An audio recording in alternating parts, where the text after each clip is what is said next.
Hi, I'm Kaylin. I spent 7 years quietly paying off my parents' house, thinking it would be a gift for all of us someday. But on my sister's wedding day, they handed it with a ribbon and applause to her husband, then like nothing happened. They tried to move into my vacation home. When I said no, they called the cops on me. That was the moment I realized sometimes the people who raised you don't think you exist unless you're useful. Before we dive in, tell me what time are you listening and where? From drop it in the comments, I read every single one because what you're about to hear is what happens when quiet daughters stop being quiet. The gravel crunched under our shoes as Merrick and I stepped out of the car and onto the warm soil of the vineyard late September. And Asheville always carried this quiet in the air, like nature was bracing for something to end or begin. I wasn't sure which applied to today. Merrick adjusted his blazer and reached into the inside pocket. I watched as he tapped the envelope twice, habitually 10-00. That was what we decided to give Callista and Griffin as a wedding gift, that plus nearly 1/3 of the total cost of this whole setup. My younger sister's dream wedding in the foothills of the Blue Ridge Mountains wasn't cheap, but Merrick's investment firm had hit a record quarter. I'd just landed a long-term consulting client we could afford it, and after all, Callista was my only sibling. We walked toward the main archway. Ivy curled around the stone columns like it had lived there for centuries. Fairy lights flickered from the vineyard rose. Everything looked perfect. Too perfect. My parents stood by, the welcome table beaming like royalty. My mother Vera fussed with Dad's booty, while he muttered something under his breath and half smiled.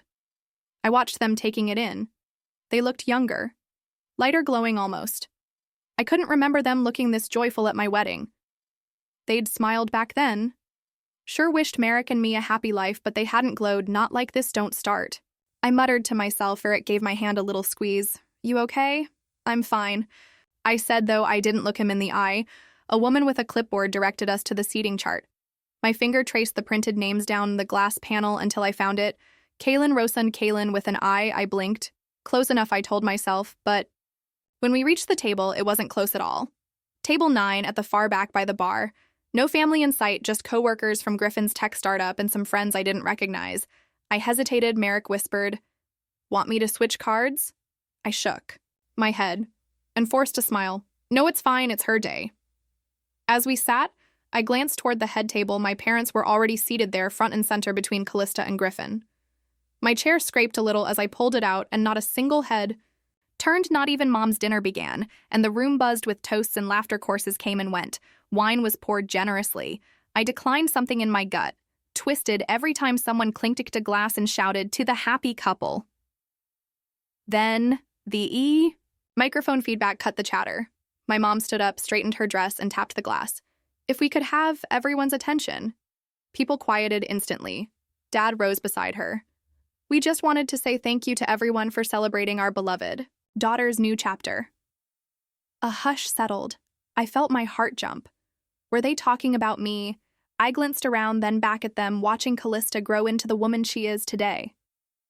Dad continued, has been one of the greatest joys of our lives. A slow throw built in my temples. She's brought so much light, laughter, and love to our family. Mom added, voice trembling with emotion. Someone at another table whispered. And so, she continued, reaching into her clutch, we wanted to give her and Griffin something to start this journey with, something meaningful. I saw the envelope before. Ivan registered what it was. We're gifting them the house. Mom said proudly, our family home, it's theirs now. Gasps and applause. I heard claps, cheers, even a few tear-airy sniffles, and I sat frozen. The house, the one I had been paying the mortgage on for 7 years, quietly after Dad's hours were cut and Mom's arthritis worsened. The house that still had my name tied to the escrow account, the insurance, the repairs, no warning, no conversation, no thank you, just gifted away. Like I didn't exist. Callista burst into tears, throwing her arms around our parents. Griffin grinned like he'd won the lottery. Maybe he had. I forced my lips into something that resembled a smile. My nails dug into my napkin under the table. Merrick didn't say anything, just placed his hand on my knee. I'm okay, I said softly. Don't. But I wasn't. The rest of dinner passed in a blur.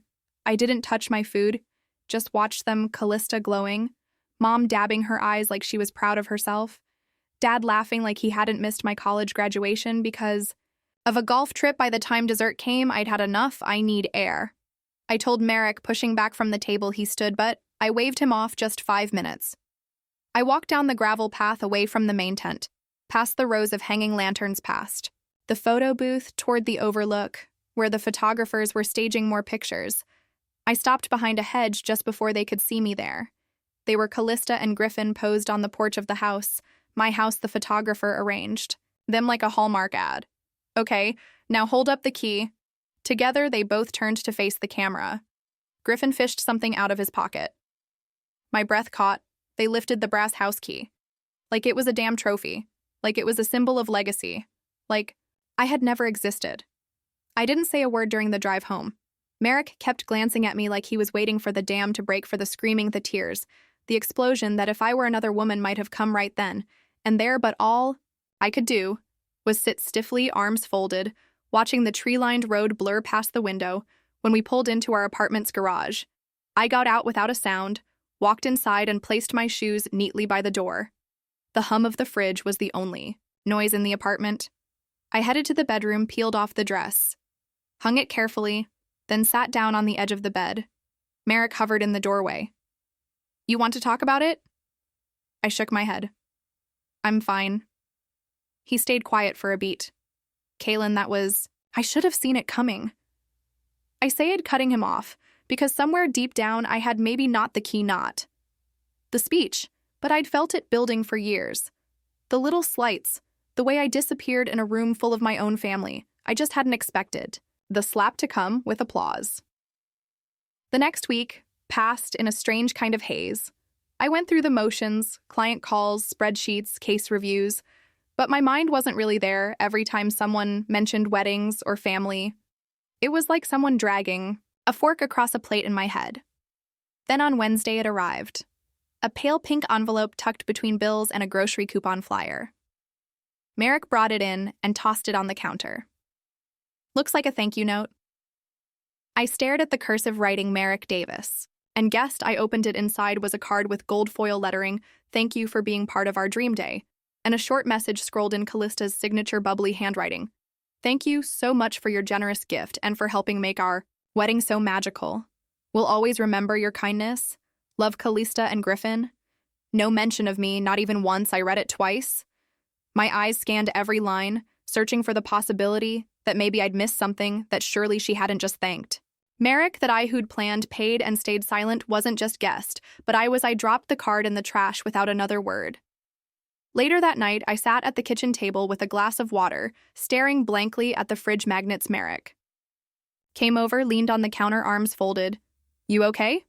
I gave him a look. He sighed. Kaylin, I know you don't want to hear it, but maybe it's time to stop making excuses for them. I stayed quiet. You've done more for them than most people would. You paid their mortgage, you show up for every birthday, every holiday, even when they forget yours and they act like you're what? Some neighbor who drops by out of politeness. I opened my mouth to defend them. They mean, well, I started? He raised an eyebrow. Do they? I closed my mouth. The words felt hollow before I even said them. Why do I always rush to defend people who forget me so easily? I murmured. Merrick didn't answer. He just reached over and squeezed my shoulder. Later, I lay in bed staring at the ceiling. Fan spinning in slow, deliberate circles, my mind wandered. No, it unraveled threads pulling back through years I hadn't dared look at closely before my law school graduation. I'd worked 3 jobs to put myself through, and when I walked across that stage, my parents handed me a check, $50, and a card that said, "So proud, love, Mom and Dad."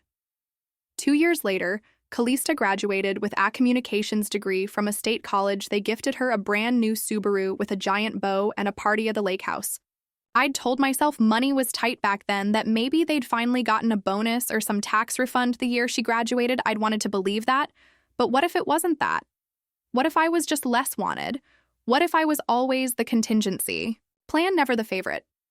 Well, I rolled onto my side and shut my eyes. Sleep didn't come. Friday morning, I walked into the office, early, hoping burying myself in client files would keep the spiral at bay. Didn't by mid-morning, I was sitting across from a small business owner going over a standard tax review. He was trying to sort out a partnership dissolution and asked casually, "Hey, if I paid half the mortgage for the last 5 years but the deed's in her name, do I get..." Anything back if we split? I blinked, my throat tightened. He waited, pen in hand. If it's not in your name. I said slowly. Legally, it gets complicated. I heard my own words, like they were meant for me. 7 years. 7 years of writing checks, transferring. Funds taking on the upkeep when Mom couldn't handle it, and Dad was between gigs. Never once had I asked to be added to the title I'd just assumed. They knew that they'd remember that they were decent, but decent people don't. Erase your name from a card, don't call your partner, and guests don't take what you've paid for, and hand it off like a door prize back at my desk. I opened the real estate records database. It took 5 minutes to confirm what I already knew. The house had always been in their names, Ronald and Vera Rosund. No cosigner, no amendment, and last week the deed had been officially transferred to Griffin and Callista Holloway, recorded notarized final. I sat there for a long time, not moving, not thinking. Eventually I opened my drawer, pulled out a Post-it and scribbled something on it. I wasn't part of the gift because I was the one who paid for it that night when the phone rang and I saw my mother's name.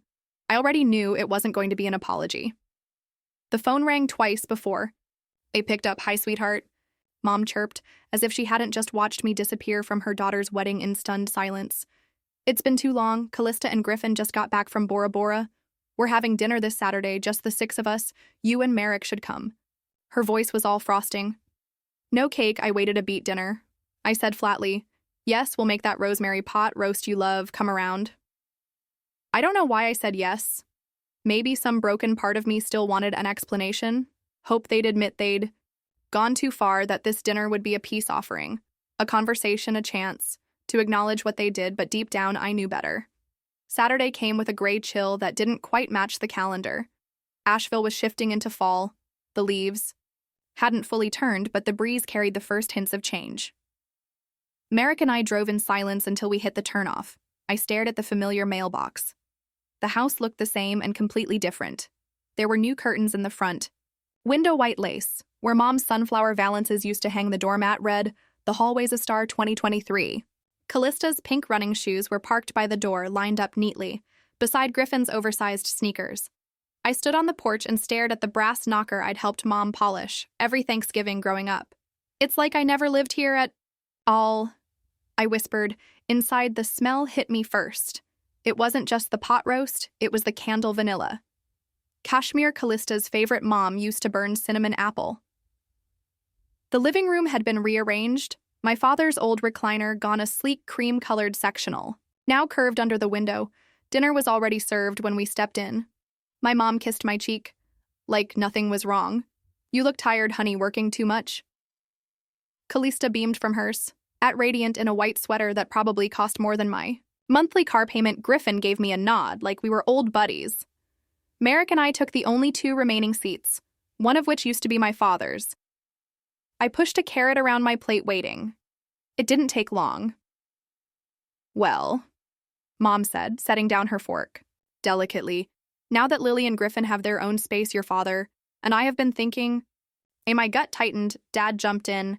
We'd like to move into your cottage. My brain stalled. What, you know, he continued casually. The little house you bought up in Fairview. It's perfect for us. Quiet single story, close to our church. You want to move into my home? I asked, trying to keep my voice even. Well, it's not like you use it full time, Mom said, smiling too brightly. And it's just sitting there. Most weeks.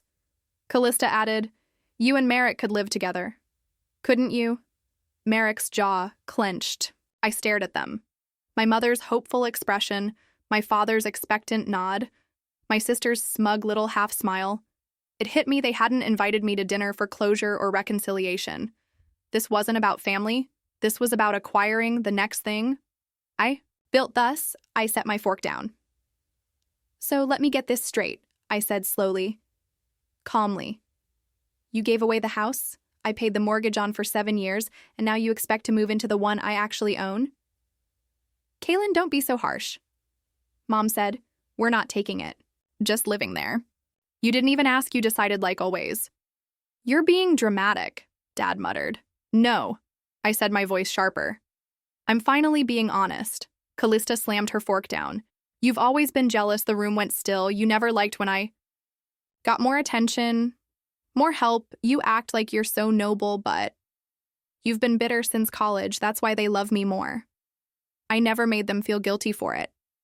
My breath caught, and just like that, there it was out in the open, what I'd never dared. Say, she screamed across a table set with our mother's best china, they love you more. I repeated softly, nobody denied it. Not even them. Merrick reached under, Unforgettable took my hand. I stood up, if they love you so much, maybe they can live with you. I pushed back my chair. Merrick followed. Nobody moved to stop us as I shut the door behind me. I didn't feel guilty, I felt awake. I didn't say much on the ride home that night. Merrick didn't push, the car was silent except for the low hum of the heater kicking. In it had dipped into the 40s, the kind of chill that settled into your bones more than your skin at home. I dropped my purse on the side table and slipped off my shoes. My hands moved on autopilot, tidying the pillows, opening the fridge just to stare. But inside, everything had shifted. The guilt that usually crept in after a family confrontation wasn't there. Not this time. Just a strange clarity, like something had finally snapped back into place for. The next few days, I buried myself in work. I let the office eat me whole. Client calls, tax prep files, budget forecasting. For a small bakery downtown, it was easier to focus on someone else's numbers than my own thoughts. That Friday, I took the day off. I wanted a break before quarterlies started rolling. I made breakfast, washed the windows, let the quiet stretch long. Then my phone buzzed. Motion detected at your property. My eyes locked onto the notification. Brevard, the vacation home, seconds later. Another buzz this time, a call, unknown number, but I knew what it was. This is Dana from Carolina Watchdog Security. Are you the homeowner of 417 Orchard Trail? I am. We had a motion alert. 2 individuals entered using a key. Their names match, a Ronald and Vera. Rosamond, can you confirm authorization? I stared at the floor. They's the key. Yes, ma'am, that key was not given for that purpose. Do you want us to alert local law enforcement? Yes, I said calmly. I want them removed by the time I hung up. Merrick was standing in the doorway. What happened there? In the house, the Brevard house. He blinked. Colleen, they used a key, like they belonged there. 10 minutes later, we were on the highway. Leaves blurred outside the window, gold and rust-cold against the early October ski. My thoughts spiraled past birthdays, skipped promises, broken the way Callista had thrown her words like knives just a week earlier. You don't know how to share this. Wasn't about sharing it, never had. Then they didn't think they were taking. They thought it was theirs to begin with. We pulled up just past noon. The gravel crunched under the tires as we approached the porch. And there they were.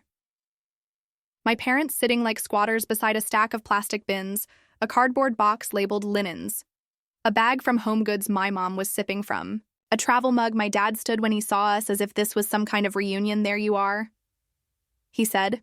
We figured you'd come around. I got out, slowly walked right past him. The sheriff's car was already parked nearby. The deputy stood waiting, arms folded.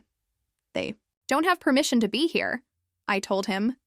My mother's mug clinked sharply against the wood as she stood. What are you doing? She snapped. After everything we've done for you, how can you be so ungrateful? Ungrateful? I repeated almost. Laughing, you handed away my childhood home like a door prize. Now you think you're entitled to my vacation property. My father stepped forward. It's just temporary. We assumed that's your problem, I said coldly. You never ask you. Assume you take Kaylin. My mom's voice broke into something shriller. We are your parents, we raised you, we supported you. What exactly did you support? I cut in because I remember my 21st birthday dinner being skipped for Callista's volleyball game. I remember paying off your house when you were behind on taxes. And I remember getting a $50 check for law school graduation while you bother a car. Her face twitched. That was a different time. No, it was always the same. Time I just kept pretending it wasn't. The deputy cleared his throat. Do you want to press charges, ma'am? My father looked stricken. Don't do this. I looked between them, all the years layering like sediment. The excuses, the favoritism, the rebranded manipule. Asian, they called family. No, I said no charges, but I want them off the property today. Understood, the deputy said. We can escort them to the station for holding standard for trespass mediation. My mother gasped. You're sending us to jail, maybe sitting. Still will make you think? I replied. By the time they were seated in the back of the squad car, Merrick was loading their things into the trunk of our car. We drove straight to a local storage facility and prepaid a unit for 30 days. That was more than they deserved, but I wasn't trying to be cruel. Just Dunn returned home late that afternoon. The apartment was quiet. I dropped the keys on the desk and sat down. The deed to the Brevard house was right there under a stack of utility bills. I picked it up, ran my fingers across the seal. I've paid for everything, I murmured a pause. Except peace. I didn't sleep that night. Not really. My body went through the motions. Washed. My face changed into pajamas curled up next to Merrick, but my mind spun like a wheel with no brakes, even as I shut my eyes. I saw my parents' faces as the officers asked them to leave my property. I remembered the click of their car trunk, the shuffle of their bags, the silence they left behind like a smoke trail. But I was about to learn, when you set boundaries, some people see it as war. 3 days later, I woke up to the sound of my phone vibrating nonstop on the nightstand. The morning sun barely pierced the curtains, but the light from the screen stabbed harder than any glare. 17 missed calls, 14 voicemails, more texts. Then I cared to count, all from cousins, aunts, even a neighbor I hadn't spoken to in years. And then I saw a Facebook post from Vera. Her profile photo, a cropped wedding shot with Callista. The caption read, "In our golden years, we've been cast out by our own daughter, treated like criminals. All we ever did was love her." Below that, 2 photos, one of my parents sitting hunched over on my porch steps, suitcased by their feet like they were stranded refugees, another zoomed in, of the officer's cruiser in the background. She had taken those before they were escorted away. The comments came in waves. She kicked them out. How heartless, kids today have no soul. My son would never. One relative wrote, "This is what happens when you marry a man who wants to isolate you. She's not herself anymore." I didn't cry. I didn't text back. I just sat there, phone in hand, letting the words hit like tiny darts. Then came the private messages. Aunt Priscilla, "Your mom is devastated. She says you won't even let them stay in the little cottage. Isn't that the one you never use, a childhood friend? I don't know what's going on with you, but I miss the old Kaylin, the one who always put family first. Someone else you think a house matters more than your own parents. Shame." My fingers hovered over the keyboard, ready to type 1,000 truths. I could have said I paid for that house. I was never asked, only assumed I could have attached the mortgage statement, the title, the receipts from every sleepless weekend I worked extra just to afford that cabin. But I didn't.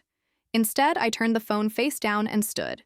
My knees were shaky, not from sadness, but the pressure of holding in every word I wanted to scream. Merrick was already in the kitchen scrambling eggs. He looked up when I entered, reading my face instantly. "You saw it?" he said. I nodded. He wiped his hands on a towel and walked over. "You don't owe anyone an explanation, not unless you want to." He sat at the counter. "It's not just the post. It's that so many people believe it without even asking." He reached into the drawer beside the fridge, pulled out a thin manila folder, and placed it in front of me. Inside, printouts of emails, screenshots, payment confirmations, tax records. "Everything. I've been saving these for years," he said. "In case you ever needed to remember what's real." I looked down at my own signature on dozens of documents. I had made all the payments. I had paid all the taxes. It was my name that bought peace, even when they treated it like wallpaper meant to fade into the background. Later that afternoon, I headed to the office I needed to move to, breathe something that didn't smell like betrayal. But walking past the glass conference room, I saw Emily, the new intern, being scolded by one of the senior partners. She stood stiff, arms behind her back, taking every word without blinking. My chest tightened. That had been me, once silent, accommodating, careful, never to rock the boat. I had worked holidays, missed funerals, swallowed slights so sharp they left splinters in my pride, because back then I thought silence was strength. But as I watched Emily nod and apologize for something that wasn't even her fault, I saw it differently. Silence wasn't strength. It was survival, and it kept you small. That night back at home, I made a cup of tea and sat at the dining table. Merrick was grading student essays in the living room, occasionally looking up at me, his eyes patient and steady. I opened my laptop. I didn't go to Facebook right away. I started in Word, typed, deleted, typed again. Then I started over by midnight. I had 3 paragraphs, then 6, then a dozen. I recounted the facts, not with venom, but with precision. The years I paid. The mortgage, the money I poured into the cabin, the times I was told to. Just understand when Callista got more louder. And first, I didn't name call. I didn't retaliate. I ended the draft with one sentence. If you want the whole truth, I'll tell it. But you better be ready for it. I stared at the cursor blinking after that line. It wasn't shaking. Neither was I. I didn't close the laptop right away. I sat there in the dim glow of the screen watching my own words stare back at me. They weren't laced with bitterness or coated in sugar. Just the truth. Calm, unfiltered, and long overdue. By morning, the storm had rolled in. Not the wild kind with thunder and lightning, but the quiet type that knocks once, twice, then kicks the door down. My inbox was full. Cousins, old friends, even people I hadn't spoken to in years, all weighing in. I didn't know you paid for the house. One cousin messaged that changes everything. Some of the nastier comments under Mom's viral post had vanished, like people were quietly trying to backpedal. Now that receipts were involved, no apology from Callista. Of course, no explanation from Mom. Silence speaks too. And in my family, it always said, you don't matter enough to deserve an answer. I was halfway through a cup of coffee when the email came. It was from Anime. I barely remembered Gregory Bell. He used to be the family's estate lawyer. I clicked it open, half expecting a form letter, but it was personal. Ms. Rosund, I came across your Facebook post, and I believe there's something you should be aware of. My stomach tightened. In 2016, the email continued. Your parents initiated a draft to transfer ownership of the family home into your name. It was never finalized in 2018, however. The deed was reassigned to another beneficiary. Your sister, no legal notice was required as the property was still under joint parental ownership. At the time I reread that paragraph at least 5 times. They had planned to give it to me at one point. They meant to, but then they changed their minds quietly without a word. I stared at the wall for a while, letting that sink in. Then I opened a new browser tab and logged into the county records portal. Just a hunch. But when I searched the Brevard address, my vacation home there, it was a title search inquiry from my mother's name dated 2 weeks ago. They were checking the legal status, preparing maybe to try again. The betrayal didn't feel like a stab anymore. It felt like a spreadsheet, a calculated, columned, decision-long game manipulation built on the assumption that I'd never question it. I stood up, crossed the apartment to the hallway closet, and pulled down a black accordion file. The label was smudged, but still visible. Mortgage 2017-2024. Inside were years of documentation, loan statements, receipts, proof of every transfer, every dime. I'd moved from my personal account to keep the roof over our heads every dollar I thought I was investing into family. I laid them all out on the dining table sheet. By late afternoon, I had scanned and organized everything into digital folders labeled time-stamped undeniable. Then I sat back at my laptop and drafted a second post. No emotion, this time just facts, screenshots, PDF attachments, the math I laid. It all out: the mortgage terms, the automatic payments, the home repair expenses at the bottom. I typed one line for years. I paid in silence. Now I present the math. I hovered over post, finger still breath. Even just as I was about to click, my phone buzzed. Merrick, you might want to see what Callista just posted. I opened the app and saw my sister, hair curled, makeup, flawless, standing in front of the Porsche at my vacation house, my porch captioned in pastel script, "Home is where the heart is." My fingers curled into a fist before I even realized it. I didn't scroll. I stared. There she was, Callista, glowing in soft morning light, holding a mug. I recognized my mug, the one I'd bought from that little shop in Brev, hand-thrown pottery with a blue glaze that reminded me of the lake. Her caption read, "Peaceful weekend at the lake house, grateful for family." I kept looking. Another photo, Callista and Vera side by side, laughing on the porch swing. I had installed myself during that brutal summer, staining wood under the sun until my palms blistered. The background gave them away: the birdhouse Merrick had mounted on the cedar tree, the wild mint we planted near the stairs, the welcome mat I never replaced after Mom called it too plain. It was still there, like I'd never left. I didn't comment, didn't text, didn't throw anything. I whispered to no one but myself, steady and low. "So it's war then by 9:00 a.m. And the next morning I was sitting across from Gregory Bell, the estate lawyer, again. His office smelled like paper and carpet cleaner. He offered coffee. I declined. I slid a manila envelope across the desk thick with receipts, scanned documents, and mortgage summaries. He leafed through them, nodding, as he scanned key points. This is thorough. He said we could file for injunctive relief if they attempt any claim or entry again. I want more than that, I said. His brow arched slightly. I want a cease and desist letter. I added my voice flat, legally binding specific language directly to Vera and Callista. No room for misunderstanding. He didn't blink, done that evening. Merrick came home carrying 2 grocery bags and a look I'd learned to read quiet but urgent. There's something you need to hear, he said. As he set the bags down, he pulled out his phone, tapped around, and handed it to Meath. Recording was dated 6 months ago. I remembered that weekend he'd stepped out to call her after a strange voicemail. About family plans? Her voice filled the room.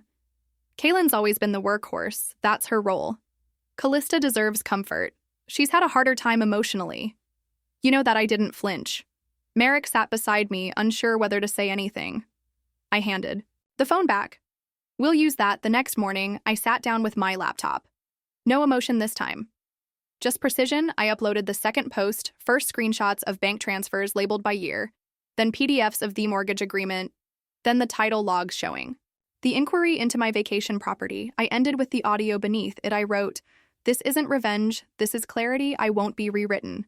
I hit post within hours. The reactions rolled in, messages, shares, support from people I barely knew. You don't owe them anything. One woman commented, "Thank you for showing your receipts." Another wrote, "So many of us stay quiet, we shouldn't have." To some tried to defend Vera and Callista until they heard the clip.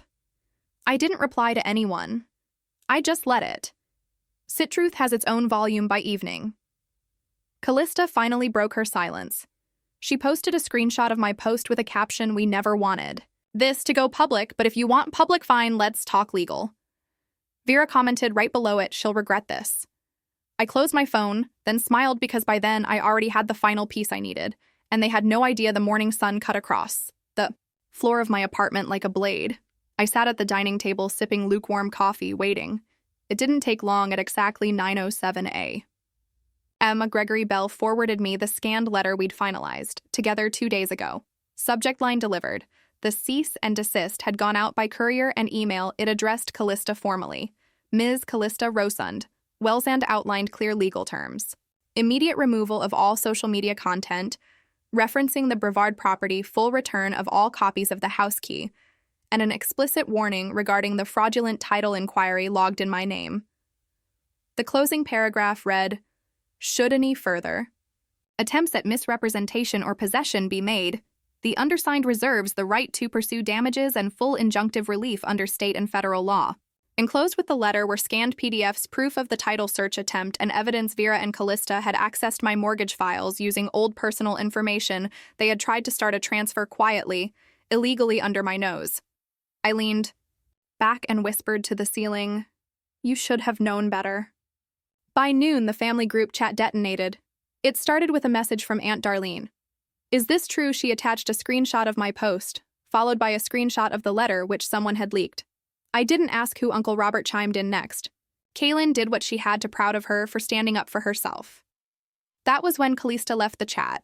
Vera responded in the form of a voice memo. Her voice cracked as she spoke. "I did it for the family, for the image, for you girls to be close if we look like we're struggling. People talk if Callista looks like she's lacking. She spirals. I thought we were doing what's best for everyone." I didn't reply. Let them sit in the silence they'd always handed to me. The call from Callista came. At 5:41 p.m., Emma stared at the name glowing on my phone. I picked up. "You really want to drag our family name through court?" she said immediately. "It's already there," I answered. "I'm just finally in the room." She paused long enough for me to hear the tension. In her breath, "You're choosing property over people, Kaylin." "No," I said slowly, calmly. "I'm choosing peace over manipulation." Another pause, then the line went dead. I didn't call back the next day at work. We had a team lunch for our new intern project. We sat in the lounge conference room, cheap chairs, paper, plates. Someone's homemade brownies sweating through foil. It was nothing fancy. But when the intern handed me a napkin with a little name tag taped to it, I froze. Kaylin, it read. Spelled right. The handwriting was neat, not hurried, not second-guessed. I stared at it a little longer than I should have for the first time. My name wasn't misspelled, not forgotten, not skipped, just seen. I folded the napkin and slipped it into my purse without saying a word that evening. Gregory emailed again. He had a short update. Vera and Ronald have relocated to a retirement community, apartment in Hendersonville, 1-bedroom month-to-month lease. No note from them, no challenge, just quiet compliance. As for Callista Silent, her social feeds wiped clean. No weekend, getaways, no mugs, no lakeside photo oots. I didn't need an audience to feel victorious. Silence in this case was the reward. The final voicemail came that night. I just sat down on the couch when I saw it on my screen. One missed cologne message. It was, from Vera. Kaylin, we need to talk. We know we messed up. Please, just talk to us. I didn't save it. I didn't replay it. I deleted it. And that, I realized, was the first real boundary I had ever held with them. The voicemail was gone, deleted. Not because I wanted to forget, but because I no longer needed to remember it on their terms. In the weeks that followed, life didn't erupt into something dramatic or cinematic. It quieted. And for once, that felt like a reward.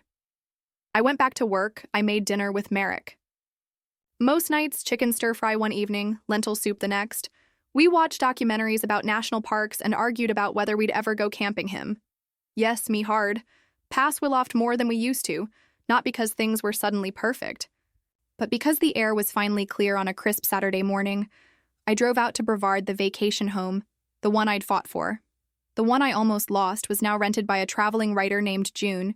She greeted me on the porch with a smile that didn't need explanation. Inside the space had shifted a few of her things, dotted the room books on the coffee table, a vintage typewriter by the window, but it still smelled faintly of lemon oil and cedar.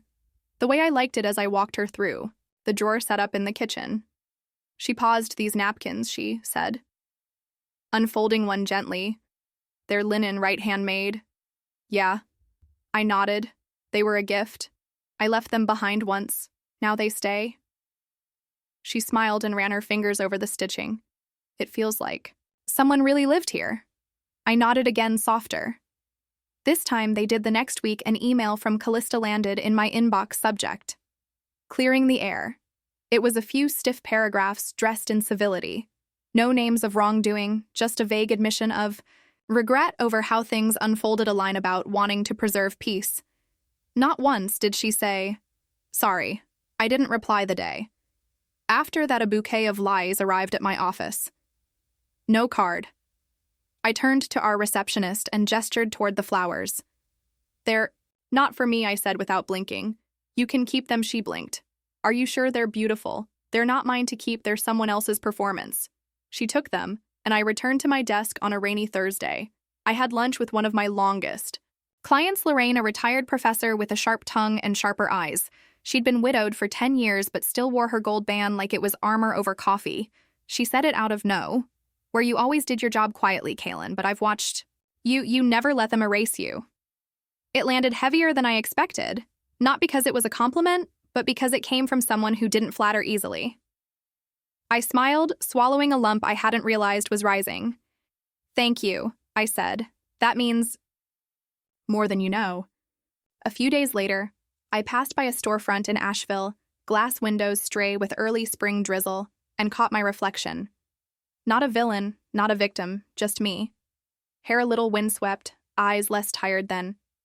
They used to be a woman who no longer lived to be chosen, a woman who chose herself. In my head, I could hear it clearly. They called me ungrateful, but what they really meant was, you stopped giving us everything we asked for. That wasn't betrayal, that was boundaries. At the office, I began mentoring a new junior hire, Anna, fresh out of grad school. Quiet, capable, a little too quick. To apologize one afternoon, I walked past her desk and saw her face fall, as a partner took credit for her work. I stopped, turned back. Hey, I said firmly, but gently. I saw the report. You did good work. Next time you bring it to the meeting yourself. Her eyes widened, unsure how to respond, but I smiled. Trust me, speak up early, it saves years. That night, back at my apartment, I opened the bottom drawer.